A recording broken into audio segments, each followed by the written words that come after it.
Good day, ma'am. Please introduce yourself. Good day, ma'am and sir. My name is Mernalyn V. Carriedo, 29 years old, single. I took up Bachelor of Science in Nursing for 2 years, undergraduate, and vocational course, which is caregiving in situ.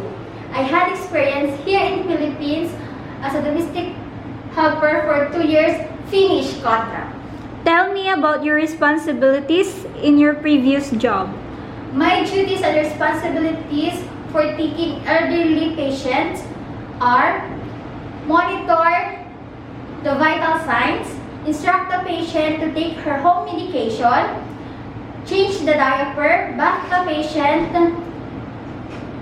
change the clothes to maintain proper hygiene and good grooming, and lastly, I do also household works such as going to market, washing, ironing clothes, vacuum, cooking, sewing, gardening, and sometimes washing car.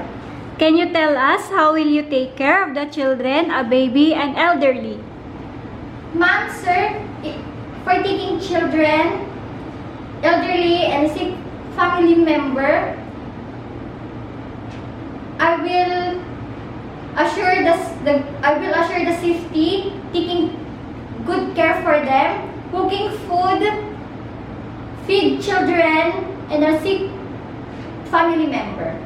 Please tell us some of your skills.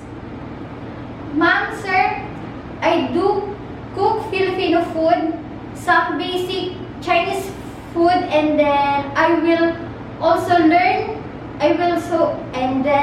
spend more time to learn how to cook Chinese food. What are the traits necessary to be a good domestic helper? Ma'am, sir, it is necessary to be a hardworking person, honest, do the multitasking, know how to prioritize, organize under work stream pressure. Anything else you want to tell for your future employer? Can you tell them now? Ma'am, sir, I will do my duties and responsibilities in a proper good way.